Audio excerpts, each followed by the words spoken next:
Hey, what's up guys and welcome back to Anime King 2, and today I'm going to be giving you part 10 of What If Naruto Had the Rarest Bloodline. Remember to get this one to 100 likes as usual, share this all with your friends in your social media platform, and also, go ahead and check out the brand new episode of What If Naruto Was a Direct Descendant of the Sage. I have 3 channels if you're new over here and this is the first time you hear my voice. Yes, Anime King 2, and Anime King 3. Go ahead and click that red subscribe button and become part of the Anime King family. And thank you for all of your help and support. Remember to comment down below and tell me if you're new. I'll be replying talking back to all of you. So yeah, without further ado, what do you say we begin this new episode? Start the intro. Oh yeah, stay tuned for a brand new episode over Anime King 3. Yeah, begin the intro.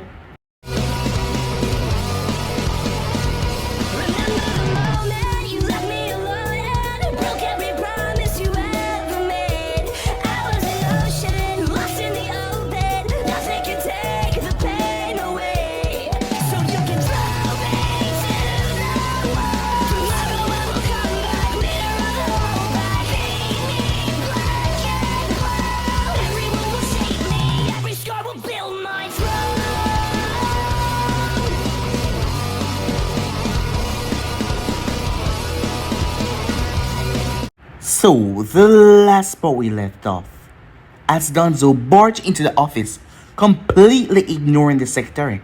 Making his way inside, Jiraiya was talking with Hiruzen, talking about Minato, and that the boy was a genius. Hiruzen didn't want to waste his time, sending his patrol to watch over the boy. When he hasn't proven himself yet, he was even calling Minato a look-alike. Danzo had no idea what they were talking about, but Hiruzen made a bet with Jiraiya. If he could get Minato up to the 4th level of Jutsu, as he gave him a specific time, he would put guards over him and watch him, so the boy can grow into an excellent shinobi.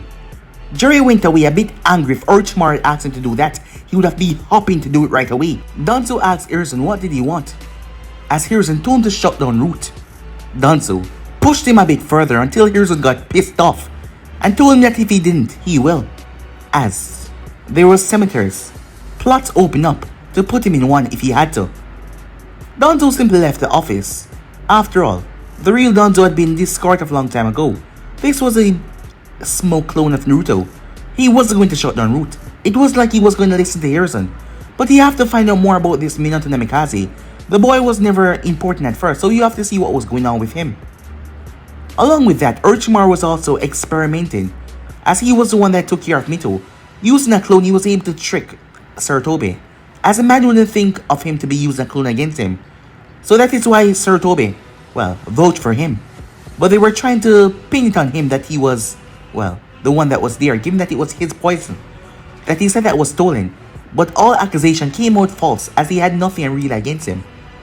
All of his experiments so far had been failing, as he's managed to compress chakra down into a liquid form though. As he combined Mito and Hoshirama's cell, the two of them seemed to resonate towards each other, as the expectations made him giddy. Meanwhile, as Naruto asked Kushina a question, as they were making their daily shopping, why does she want to be trained by him? He gave her the entire day to think about it, as they made their way to many places, going all over, towards various clans doing various things. Until the end of the day they started the shop. As they made their way, Yagura was there, as the man was helping out in darkness wherever he could. He was the predecessor of the current Mizukage, but for some reason Naruto had a rather hard time remembering his name, as he saw Kushina picking out the carpet that she wanted for her room, as she wanted to change it. After all, winter was coming, everyone was getting their supplies to get ready for it. So yeah guys, so basically as we left off. You guys can switch across the place and check it out for yourself. Remember to comment down below and tell me if you're new. I'll be replying talking back to you as usual guys. So yeah, without further ado, let's begin this new episode. Both Naruto and Kushina were making their way, as they had got the carpet and everything that they needed. He felt her tug on his pants leg. He said looking down. I have the answer for your question. Which question? The one from this morning, she said. Oh, yes, right. What's your answer? Said Naruto. I want to be a student because the both of their eyes clash together. Learning from you and training under you is the only way I can become the next leader of darkness. She experienced quite a lot today. She saw how each ally was important in our country and how in turn how Dark Country was important to them. She saw the effort and eagerness people put into everything that they did. She chatted with the children that were going to attend the Ninja and Civilian Academy next year, and how they didn't want to see any harm come to their dear country. She experienced the emotion of loss the people had felt during the war when they told her about their stories, as Naruto told her the plans that he had for his country for the future, and it can only come with the cooperation of his people. Whether I'm allowed to take assassination techniques or not, I will. Be the next leader, she said, so that I can protect everyone. Oh really, said Naruto with a mock and raised eyebrow. Believe it, she said. Time skip. A month later, the wind howled violently, whipping and thrashing against a humble suburban home of the Dark Leader, as Suwaki snuggled up into him as he held on to her, both of them asleep. She breathed quietly and a smile came to her lips, despite her being asleep. The temperature, while it may be extremely cold outside, it was warm inside, something that was regulated by a seal. So even those without chakra could use it. It was a notch that can turn up, and right now it was up to the limit because the place was extremely cold, but it was now warm and cozy because of the seal. As Suwaki pressed herself up against him, her eyes opened just slightly as a smile came to her face. But then suddenly, the BLAK seal tattooed on her upper arm throbbed. She ignored the call as she pressed herself up against her master even more. But the seal then throbbed again, this time 2 times. Damn it, was. As she pulled herself up, pulling away from her master a bit. As she rubbed her eye, she lightly got off the bed. As she made her way towards the wardrobe, Naruto grunted as he turned over, facing her as she went for her BLAK gear. His blue eyes glinted in the dim light. What's going on? So he asked. She found her pants and hopped into them, pulling off her baggy sleeping shirt and tossed them aside. Something's happening, she said.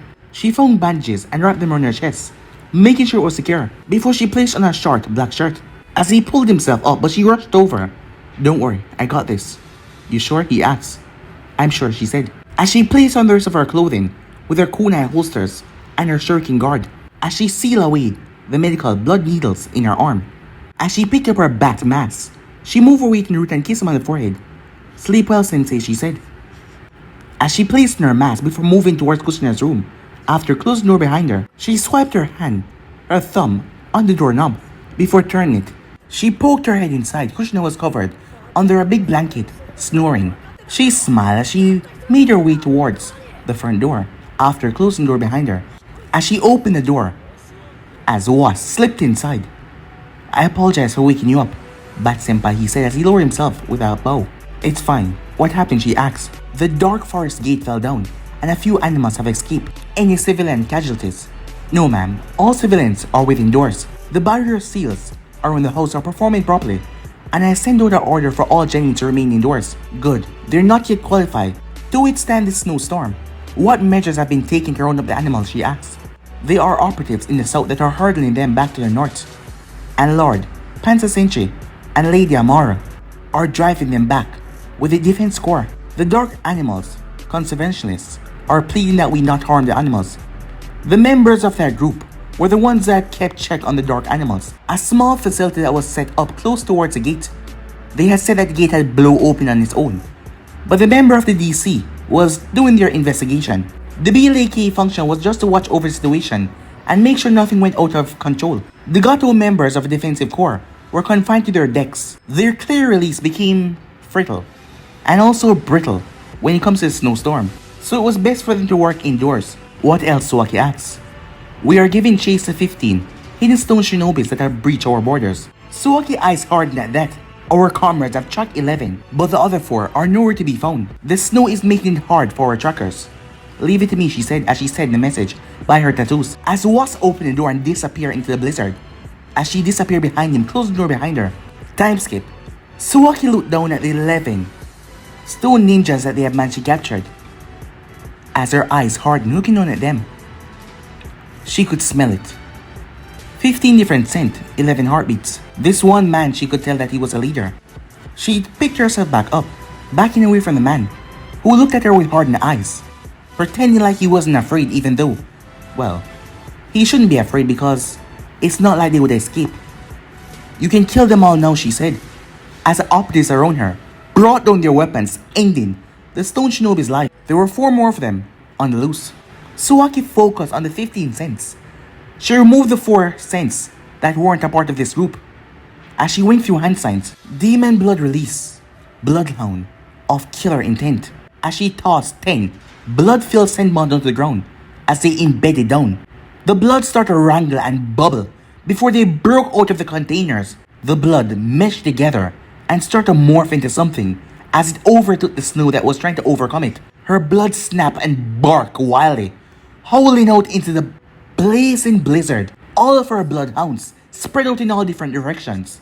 As it spread her sensory ability, she could hear every single heartbeat that her dogs passed, as she could feel the curiosity as they saw the small red dogs pass them. She was told that the tactic that they used, it seemed that they were looking for something. A group went to divert the attention while the other one ran the other way. Her red eyes snapped towards the west as her dogs caught a scent. She focused the blood into a specific part of her legs, mixing the blood with her chakra. As she squatted a bit, she was then gone. Time skip. At the civilian division headquarters in Dark Capital, 2 red eyes looked down from above at the 2 ninjas that were trying to pry the door open in the large civilian building. The protective seals on the door were fighting back though. Her bloodhounds told her that the other 2 were trying to break through the back door. As she spent a while watching them from above, her eyes glowed as she felt like a predator watching her prey. She skidded down the building watching them fumble with the seals that they had, trying to break through the ones on the door. She had to commend them for not yet tripping the alarm of the building. Her feet touched down without a sound on the snow, which seems impossible as she walked, not even making a sound. Hurry up! I got it. Damn it. Why did the Lord Tishikage want us to infiltrate the sand? That would have been much easier than this. It's that ghost piece of shit, he's getting cocky. Her eye twitched a bit, but she controlled herself. I'm just saying, we could have gotten the map from the sand. Hell, maybe even the river. Hey, keep your damn voice down. Who's gonna hear us? We're out here in the blizzard. I'm sure those idiots wouldn't come this far. They might thought, well, we probably froze to death or something, or retreated. I'm talking about me. You're a bitch in my ear, so shut the hell up. Screw you, man. And hurry up. Just keep quiet for 5 minutes, that's all I ask. We'll get the items, plant the bomb, and get the hell out of here.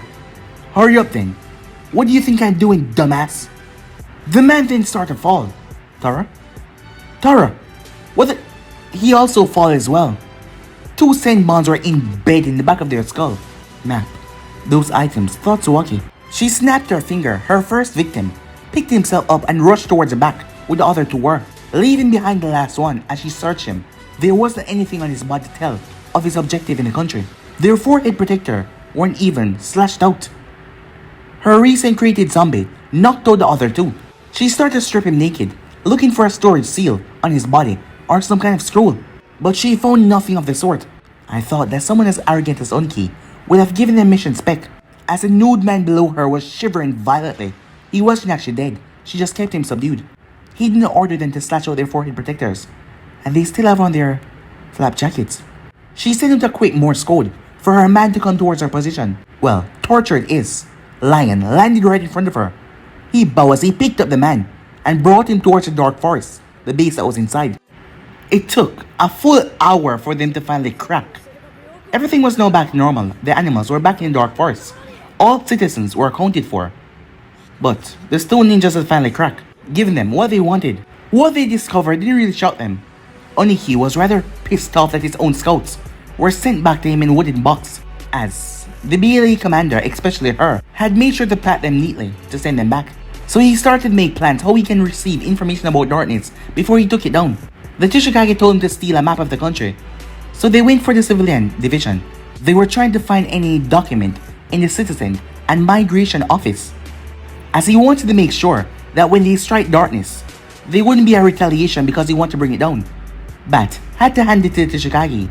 He was smart enough to know if they attacked darkness and they failed to deliver a fatal strike, the retaliation would cripple the hidden stone. The last thing they were told to retrieve was a way to bypass obsidian steel weapons. Lucky for the hidden stone, the infiltrators hadn't injured or killed any dark ninja, but at the very same time they had defied Naruto orders to leave the border alone.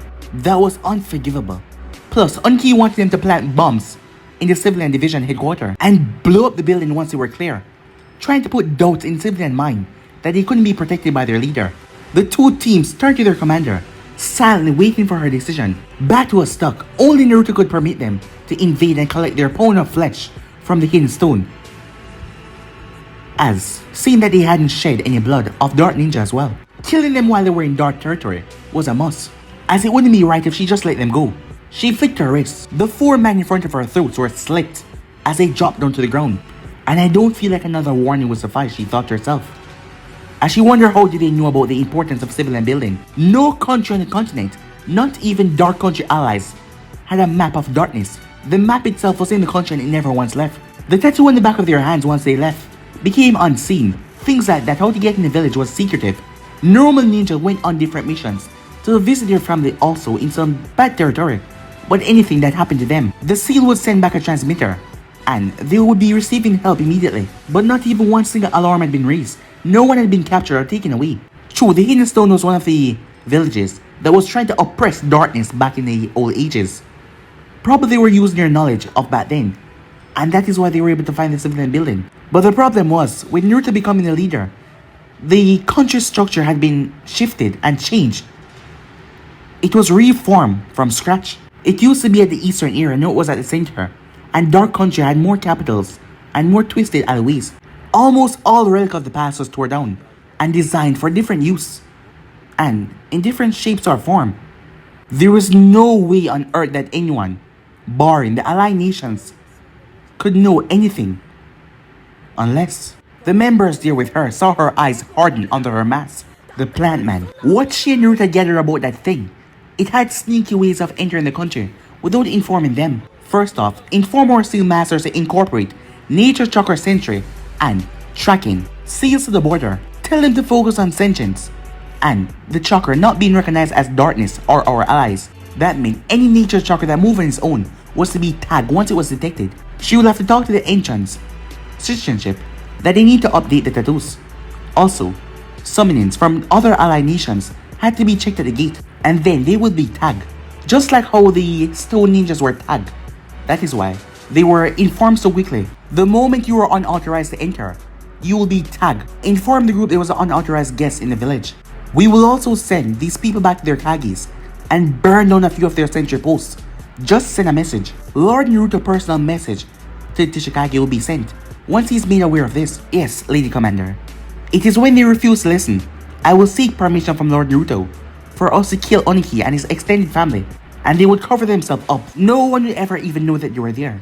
The heads of the stone shinobis are removed, their bodies set ablaze, their heads placed into boxes and sealed away into a scroll. Naruto will have to be the one to decide on any further action against Hidden Stone, but they have clearly pushed it Oniki. Disregard the letter that he sent him. Well, it was up to Naruto now. Some hours later, after sending the heads and raising all the Hidden Stone sentry posts that was along the northern area, Naruto was made aware of this. Just like with Waterfall, he took a drastic decision, but not how like Darkness had control over Waterfall totally. He poked at the one thing that the Hidden Stone fear most of all, the fear that their overwhelming amount of shinobis wouldn't be enough to scave off attacks. As Naruto personally made his way towards the Hidden Stone to speak with Oniki, leaving the council in charge, as he wasn't wearing his green mask, just the plain black mask. Showing how easily he could enter, he made his way straight towards Oniki's office, as he simply took a seat. I didn't permit you to enter my village, Oniki said. You tried to blow up my civilian division, Oniki, said Naruto. That's Lord Oniki to you, boy, said Oniki. I'll call you what I goddamn want, said Naruto. The shinobis in the office twitched, ready to move at a moment's notice, but they were having doubts. Naruto was able to counter the Raikage's speed with his lightning armor, so they weren't sure if they could stop him before he killed the Tishikage. Can you imagine how many life was going to be affected if that building were to go up in flames? Tell me, do you understand what would have happened if your plan was successful? You killed my ninjas when they did nothing. They encroached on my territory, said Naruto. I sent you a formal letter to leave my borders. You chose not to reply. You chose to throw off my warning. The Dark Leader chuckled as he stepped back. You forced my hand, Oniki. You, as the Tishikage, deliberately send your ninjas to steal from my country and blow up a highly protected building. Damn brat, Oniki said. You cocky little shit. My ninjas were sent back to me in boxes You expect me not to retaliate? To be honest, I was hoping that you'd wise up. And you'll finally see how serious I am. It is this childish naivete I can't take seriously. The best thing you can be is a grunt on the battlefield. When it comes to leading a nation, you're green, fresh out of the crops and inexperienced. Clearly, he hasn't heard what Naruto did to Waterfall yet. Well, many people hadn't.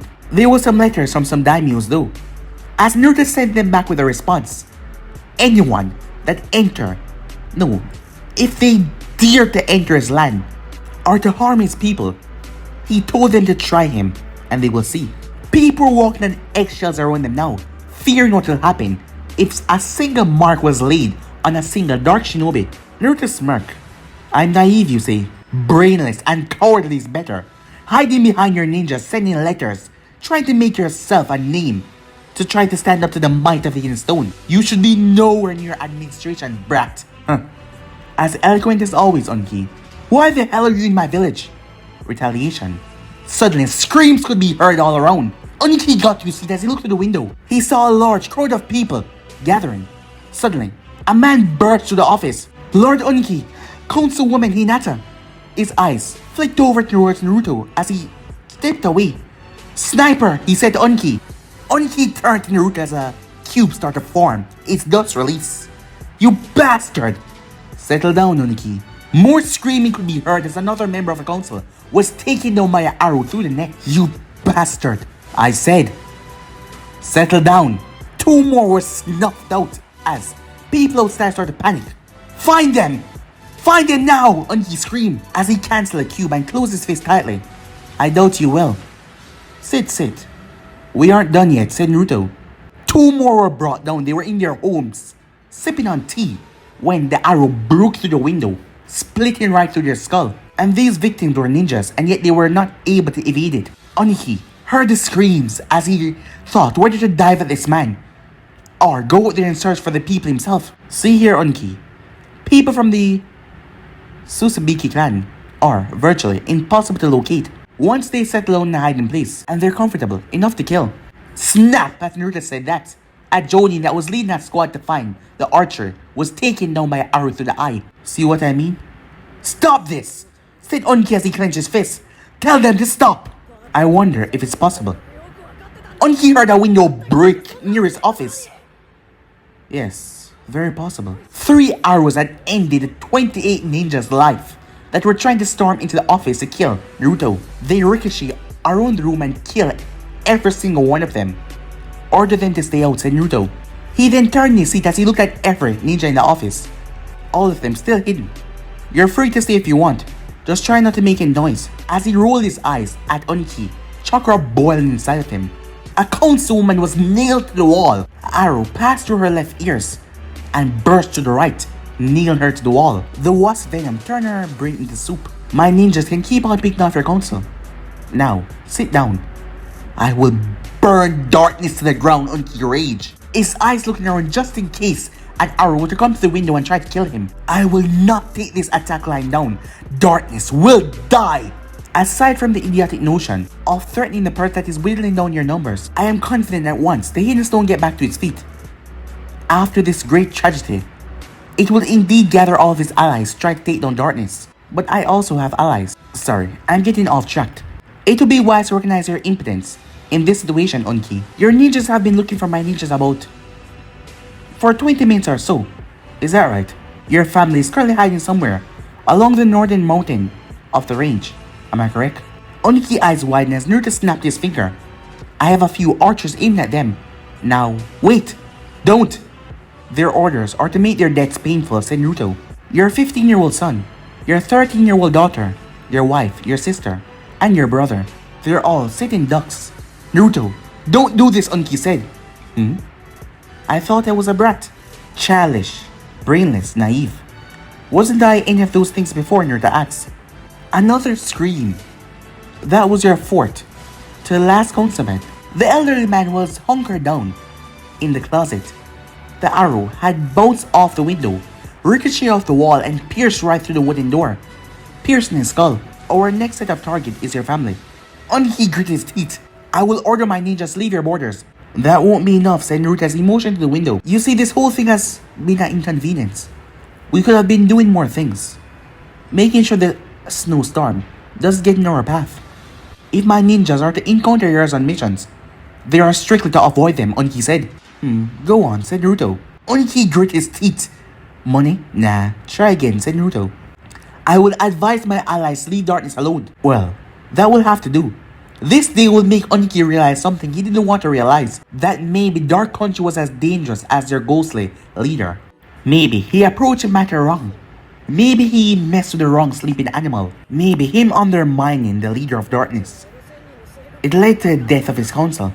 Back in the Civil War, breaking into darkness and steal what they wanted was rather easy. The former Tsuchikage Miu was the one that had ordered them to pack up what they can and return back to the village. The archers weren't so dangerous as the royal clan was privy of their attacks, and they gave the information to Konoha when the Civil War was going on. And the Civil War, they were on the front line, so they could not protect their belongings. But when Naruto and Suwaki came home, the purge, that is what it was called.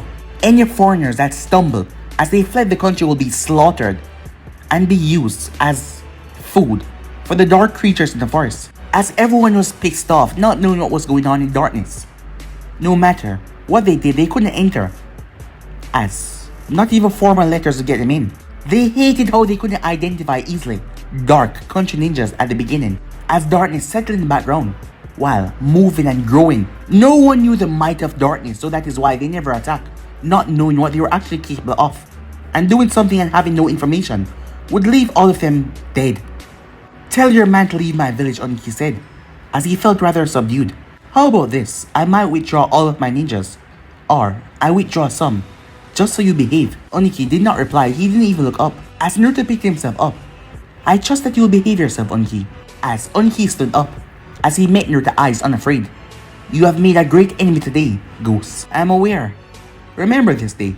As Oniki slumped back in his chair, as his groups, his ninjas couldn't even find a sniper in their midst. Have a nice day, said Naruto. As two squad of BLAK members shattered the window as they enter, watching their master back so he didn't have to waste his time doing that or stress himself. Oniki didn't even bother to move, as the stone ninjas glared hard at them, but Naruto didn't care, as the hidden stone would have to reconsider their strength. They might have the numbers, but numbers were nothing when it came to raw strength. Unknown to Tsuchikage and the people of Hidden Stone, Naruto ordered all of his ninjas leave the village. Time skip. 1 month later, Ninja Academy in Dark Capital. A handful of days after the Leader Tower opened up, and the civilian and the Ninja Academy were starting their new semester. The place was a bit cold, but not as bad as it was, as the real Naruto went to the shinobi school, while his clone went to the civilian school. The last time the grand reopening was, he had went to the civilian school, and his clone had went to the ninja school. So it was a switch thing. As he was in his leader robes, his white hat, he was in the middle of giving his speech. This year we had many bright faces and sharp minds. I trust in the capability of the teachers to educate these children on their best, the way to be productive in our growing society, and what they can do to make our country prosper, no matter how small or insignificant it may seem. Every little detail is important, and absolutely no knowledge is a waste. As he looked over the faces, new and returning students, as he smiled back, there were teachers, there were parents there, some of them taking pictures of him. Suwaki was there, with Tamaki Uzumaki. She was not in her Uzukage robes, as she was taking pictures. He cleared his throat, much like the previous years, and like the ninjas of the schools that went on to make great name for themselves. You all bear our hope. The reality is, not all of you may make it out at the end. Some of you may leave and some of you may choose another field. Though despite this, I'm confident no matter what happens, you lot will find a way to make our great nation grow and make it prosper. The children gave a firm nod. For the returning students, you may notice new face among you, and old face is missing. The reason being that for the first time in this nation, students of allied nations have transferred into the school, and we sent over students that are willing to transfer into their own academies. The families of those students had been settled comfortably in the nations that their kids were transported to. 20 new students were here for the exchange program. Only River had been able to send 5 ninjas to darkness. The other 15 went to the Shinobi Academy. As your parents and guardians may have told you, you will have the option to switch between being ninjas of your village or country, only after 1 year of being a ninja of darkness, as he opened his arms, talking to all. You are all welcome to the school. It is my hope that this institution make great men and women out of you all. Thank you, he said the bow. As the applause, the cheers went off. As Naruto walked on the podium, the director and everyone else was there. The director went next as he smiled at Naruto, making his way up the podium. As Naruto made his way around, as a picture was taken, many pictures, as he went to talk to Kushina, Tamaki and the others, until a bell went off, as Kushina said goodbye to all of them. 2 of the new students saw her waving to the leader, as they looked at her surprised.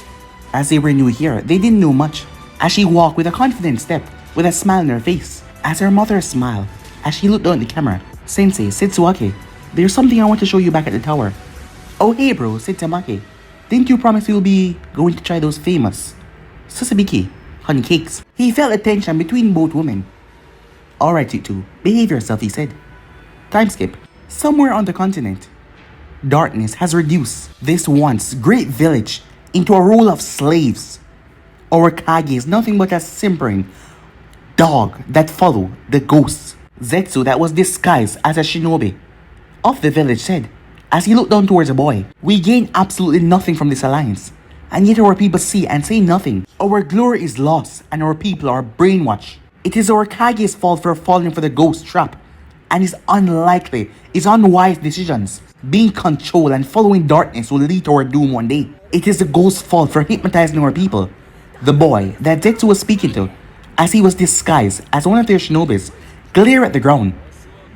You see the truth, child. You are not like those other sheep that just follow behind. He bent down, hiding his smirk, looking directly into the child's eyes.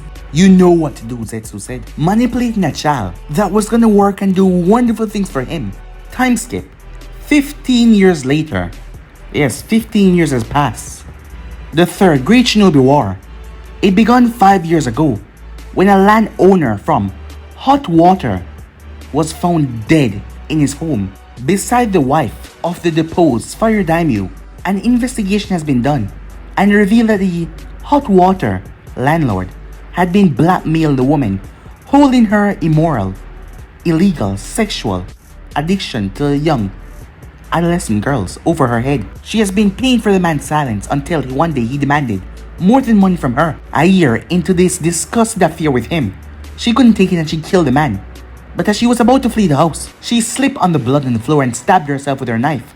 Loyalists to the Fire Lord Daimyo refused to take the investigation and simply said that he was executed by a hot water ninja. The current Daimyo Wakino had refused to spare any of her ninjas or samurais to investigate the death of her murderer. She was 17 at that time, but she could still remember the deep corruption that her family was in. When she was 7 years old and her brother, the monk, had tried to take her out of harm's way, trying to take her from the family that was so corrupted. She resented her family, more so when her brother had been found in the room, dead from stress, in a kneeling, praying position. The monk was the only brother she had. She had more, but those were just corrupted. They were corrupted and twisted. She had made sure he got a proper funeral, with even a monument to him. As the Fire Lord was dethroned, and she was set as the new daimyo, she struck her 2 other siblings' name out of the family tree, denied her father's existence, and ostracized herself from her birth mother. They were to stay in a small, isolated hub on the Fire Hot Water border until they all died. If they got anywhere near the capital, they were to be executed on the spot. The loyalists and previous daimyo were angry at her for treating the man like that and throwing them out of the country. So they started to create trouble until one day they set off a bomb that killed Kumo shinobis that were trying to trade between Hot Water country for their natural gas for some money. There was a lot of important delegates there who enjoyed the hot water spring.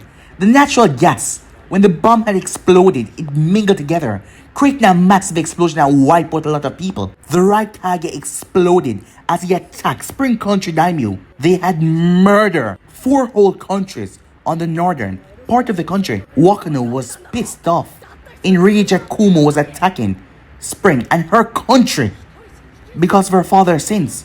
She executed those loyalists, all of them, as she launched an attack on Kumo, burning down the hidden village of Lightning and steal the food produce for their own. Kumo called on their allies, and Fire did so as well. Konoha didn't need a reason to attack Kumo the stone or spring. More and more villages were pulled into the bloody war until the entire continent was under siege. Well, except for these 3 safe havens and the 3 shinobi safe settlements. This time, Naruto did not intervene. He had spoke to his allies for them to reinforce their security. Things were stockpiled and everything was made sure just in case there was another war. The ghost did not interfere because his country's allies were ready for this war. They saw it coming and they were prepared. He got a team of his ninjas to record and planned out and read out everything how the war had began, so that his ninjas at the academy, the younger generation and the older ones, could see how things were easily started up. But one thing though, the third war was far worse than the predecessors. There were more specialized ninjas running around, communications were faster and easier, and major landmarks was being destroyed. Like how Naruto heard that that team from Konoha, Team Namikaze, one of the Genins were crushed by a large boulder, half of him anyway, after successfully destroying a bridge from the stone village to the supply routes so that they could not aid their own country. The stone had retaliated by forcefully sealing the 40 beasts into the female member of Team Namikaze. While they were on another mission, their plan was to release the unstable Biju in the hidden leaf and make it wreck. Kakashi Hatake had killed a lot of those ninjas, and the girl had jumped in the way, piercing herself on his lightning blade. The young ninja had fled the scene when the Stone Company reinforcements arrived. He was unable to take her with him, and that was when the story became a bit blurry. Someone appeared and decimated every single one of the Stone Shinobis and taking the girl's body, but he didn't know who it was. Although everything was intensifying, Konoha, the Hidden Stone, Kumo, pulling all of their allies into the war, it was getting quite devastating, and things got even worse. A field 5 miles away from Suwa village in the water country, the battlefield was chaotic. The place was completely obliterated. The level of destruction was just something else. Well, it was 2 Kage 11 ninjas that were fighting. As Naruto pinched the bridge of his nose, Genjutsu, you jack off, what have you gotten your stuff into? The man placed a hand over his bleeding stomach. As he was resting his back against a rock, he chuckled at his longtime friend, as one of his eyes were shut as blood was rushing down. Well, good afternoon to you too, Naruto. Naruto's eyes widened because he noticed the blood pulsing from the man's stomach. He went onto his knees and pressed his hand against the wound, but the blood was just running. You should have waited. He just attacked us, Genjutsu said. Civilians were in danger. The Mizukage told Naruto as he looked up. Keep quiet, damn it, said Naruto. Save your strength, said the voice. Naruto glanced hatefully towards the former Tishikage Mew. The bandaged man was on his back, looking up at the sky. His lower half was crushed, and there was a green liquid leaking from him. The acid that Genjutsu had used, mixing with his blood. The man looked closer to death than the Mizukage that he hated so much. The place was a wreck, trees were destroyed, the earth was upturned. The Mizukage guts was about to leak out. The man's left arm was completely ripped off, and the hole in his stomach, it had pierced right through his left lung. As Naruto saw the light leaving the man's eyes, he slapped him lightly. Don't close your eyes, jackass. I'm real tired, Naruto. 1 minute. Naruto jolted him with electricity. The man laughed. Let me die, alright? Everything hurts. You're not dying on me, Genjutsu. I'm not gonna let you die, said Naruto, as he wondered how fast he could run back to the Kirin and dark team that he came with. They were probably 100 miles behind him. How fast he could go and grab a medic and bring them back here. The team was running as fast as they could, but in his panic he moved off, and he was much faster. The former Tishikage closed his eyes. Yo, Naruto, I got 3 last things I want you to do for me before I die. Shut it, alright, said Naruto, as a smoke clone created from his back that dashed off. I've gone to get help. Under my bed in Kirin. Burn all my porn, I beg you. No one must ever know that he was into zombie porn. He swear. Naruto shook his head. Can you take anything seriously? It's a habit. He waits as a sharp pain ripped through his body. Then shut the hell up and save your strength. Take care of Kira for me, okay? I will, but you will help me. You're not gonna die, Genjutsu. Do you smell that pork roast? Come on, don't tell me I'm crazy, Genjutsu said. You've lost a lot of blood. You're delirious, said Naruto. Smell delicious. Like your weirdo wife is cooking. Naruto snorted as he lowered his head, his shaggy hair covering his face. Help's almost here, hang in there. You know, that bastard, he looked towards Mew. Said he was gonna kick my ass in the afterlife. I shouldn't. He coughed up blood. Keep him waiting. Don't worry, I'll kick his ass. Don't get hung up about this. Let me go, Naruto, he said. Just keep quiet, said Naruto, refusing to accept that he was losing another great friend. Stop talking like you're gonna die. Let me go, he said. Genjutsu, Hojigaki, the second Mizukage of Kiri, felt warmth sweep through his entire body as he took a breath. That was the last breath he ever took, as his breathing stopped as Naruto lowered his head. He reached up though and closed the man's one remaining eye. There was a white flash behind him as the medics rushed towards their Mizukage as Naruto stepped back. They tried to revive him. Naruto was silent. Adrenaline isn't working. Clear. Thump, thump. Hit him again. Clear. Thump, thump. Still no pulse. The clone breathed out and helped the original. As the civilians that were there, the family was hiding with the remaining Mizukage shinobis, as many of them had been slaughtered in the attack from Tishikage. As Naruto slumped down against a tree, the official report was Kiri ninjas were conducting a rescue mission to help a family from their village to relocate from the Hidden Stone back into Kiri. The Rock Ninjas got wind of this, and leading that attack from the Rock Ninjas was Mew, the former Tishikage. The moment Genjutsu found out that Mew was on the battlefield ripping through his shinobis, he had sprinted all the way out here. Genjutsu took on everything. He took on all the Mizukage forces that he brought. He also took on Mew while the civilians were relocated by his shinobis, and then him and Mew fight it out. Genjutsu was the last person that signed an official alliance with darkness, and now he was dead. The first to go was the old river daimyo, 15 years ago, a good reliable friend to Naruto. The man had died of natural causes.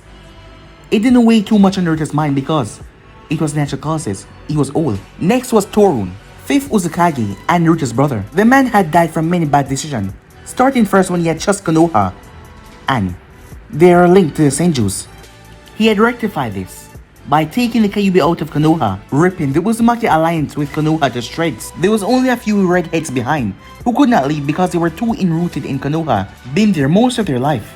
His death was rather painful, as his life force had leached out of him and went into the current Hokage III, reason being the contract that he signed with Hoshirama back then. And Hiruzen had refused that he took the Ninth Tail, and that would cause his death, and his remaining life force would go into Hiruzen. The next person to go was Sabukuno Tetsuyu. A couple of years ago, the Kazekage was said to have left the village for a routine checkup on an oil field within his territory. The guards he took with him were later found dead, and Tetsuyu was nowhere to be found. Naruto shrugged off any worry because he trusted in Tetsuyu's strength and knew the man would contact him first if he was in any trouble. They had scoured the entire place, searching for any sort of life. Naruto started to worry after 3 years there was no sign of the man. As Naruto recruited his best investigators, the detectives found laxative source inside the desert that had been sanded over. It was a corrosive towards metal that would make contact with metal. It would cause it to leach away. Tetsuyu was pronounced missing, but most of the village wasn't so hopeful after 3 months. But there was also some good things that happened, despite the bad things. Sabuku no Raza had become the 4th Kazekage, and the first thing he did was sign his name on the alliance that his father had did all those years ago with Naruto. He told Naruto there was no point of discarding the alliance after so many beneficial years. The signing happened in the same tea house, as the man had brought many more projects to the table that he saw would help both of them, which Naruto found rather intriguing. Many more meetings since then, as Raza had told Naruto when he finally settled down with someone, he wanted Naruto to be the godfather of his child, as Naruto was 9 years older than Raza, and he was very close to the man and his father. As Naruto reciprocated, if he and his wife ever had children, then the gold sand user would be his godfather of his child. The man had laughed that day, and it was rather rare because he doesn't usually laugh. The river country daimyo and Naruto had gone into a good alliance as well. Uzumaki's and Dark Alliance has grown as well, as Uzumaki's could now become a part of the defensive core. The Uzu whirlpool had been placed on the back of darkness jackets for the Chunins and Jonins, and the darkness symbol had been placed on the back of Uzu, Chunins and Jonins jackets. A pair of curved horns pointing downwards on a silver backdrop. This was to show the brotherhood between both countries. Naruto's eyes flicked to his clone as he coughed. You need to wash your hand, boss. Oh, yeah, okay. He held out his hand as a clone, poured water in his hand. He washed his hand of the blood as he pulled out a red handkerchief and wiped his hand before throwing it as the clone set it to fire. The clone helped him up back to his feet as Naruto tried to calm the dark thoughts in his head. No doubt, stone ninjas will try to come for the body of Mew. I'm going to make sure Genjutsu go back to Kira safely. Check if Sue is back from her mission, and if she is, tell her I'll be back in a few minutes. Time skip. There was 4 places that war did not take place. That was the Sand, Uzu, River Country, and Darkness. As those people weren't affected by the war unless they go out. Kira was unaffected as well, but ninjas from all sides were trying to come in to use it as a battleground. Active efforts from Darkness and Myths were expelling them though. So these nations were deemed safety for those who want to flee the war. But to get in, there was strict conditions. As Naruto had created 2 refugee camps, he knew how bad it felt to be a refugee. Children, parents, running from war. He did what he could for them. They would have food, clean water, oasis, but they were not to enter his country, no matter what. And his defensive corps enforced that they were to stay at the camps. As Kushina Uzumaki knew how uncaring, borderline, emotionless her legendary assassin uncle could be. She knew that to the letter because he was her teacher as well. There was an exclusive list of people that Naruto gave a damn for. His allies and his own people. Outside of that, those other people were just sack of meat. He did not visit the refugee camps, but he received letters how the people there were grateful, thanking him for sparing their life. At that moment, Kushina was on an A-rank mission to evacuate a family of dark citizens that had resided in Water Country, as the groups had been using the area as a battleground.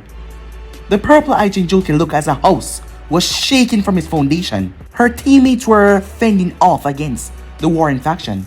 She turned back to the children and smiled warmly, putting them at ease. Hurry, we only got 10 more minutes before we have to move out. The children, 5 young teenagers, nod their head as they start to stuff their backpacks. Don't worry about overpacking, I'll still seal it all up. She turned back to the window looking for anyone that might slip past their ranks. They had a long road ahead of them back to Darkness, seeing that they were going to be traveling to civilian peace. The 22-year-old Uzumaki was wearing her combat uniform for this. A bright, red short-sleeve shirt, black skirt that reached her knees with a black tights underneath, and also sandals that were made for combat, as her headband with the dark symbols around her neck, as her hair tied up in a ponytail around her back, and 2 bands framed her face. The only makeup she wore was dark purple lipstick, but she looked no less radiant, as she was wearing a Jonin vest with a katana on her back. It was a present her uncle, her aunt and mother got her when she acquired the vest. The symbolism of the sword did not escape her. It was how Torun and all Uzu had gifted Naruto the ninjato. Her dark country headband glinted. Kisame, he looked over to her. You feel it too, right? Something is not right, she said. Kisame was a Kiri, born ninja, who had been one of those to join the academy, but he was the 2nd year above Kushina. He bullied her about her red hair and her pudginess that refused to leave her until she was 13. He did not physically touch her, verbally, as she told everyone she would get through it without any help. As Sue, her auntie, asked her if she wanted to make Kisame disappear, but she said that she would fight her own battles. He stopped the bully when he entered his 4th year, as he was concentrating so he can become a true ninja of dark. But she then pranked the hell out of him. The pranks were brutal, until it turned into fighting. Her uncle had harshly scolded her when one of her pranks got out of control and she nearly blew up the entire school, and nearly destroyed Kisame's spine, as Naruto sent the both of them to clean up the mess. It still felt weird that she was friends with her former bully. Kisame got her into rock music and she got him into manga. They still argue over a few things, but it wasn't as bad as it when they were students. Her friends didn't want to welcome him to the fold, but after nothing happening, they welcomed him in. She found out from her uncle that Kisame was from a broken home. His alcoholic father beat his mother in their drunken arguments. He had to flee his home and hide until his father came stumbling out. His father had killed his younger brother in a drunken stupor, and also crippled his mother before he was taken to prison. The only bright part in his life was when Samihata had chosen him after the previous host had died. He had never ventured out of the village, so when he heard that everyone can become a shinobi if they try hard enough in darkness, he became one of the exchange students, as he got a caterer when going there, who cooked him lunch, dinner, and breakfast. He found out about the supposed princess of Whirlpool, and he became jealous of her luck. She was born in the royal family of the Uzumakis, and she called the leader uncle. but he did not understand how hard it was for her to suppress the Kyuubi and keep it from influencing her thoughts. Have you heard anything? No, nothing. Radio silence, Kisame said. I don't like this, Kisame, she said. He pulled out the radio. This is Jonin Hoshiki. Is there anyone there? He called. Hello? Hello? He heard buzzing, and then he heard a name. Namikaze! Take the civilians! He's coming! Get the hell out of there! And the buzzing stopped as the line went dead as the both of them looked at each other. But guys, we'll be in episode right here. If you want to next part, if you want to do, like, subscribe, comment down below, and turn that bell notification to stay posted. But more for now, see you guys soon. Peace.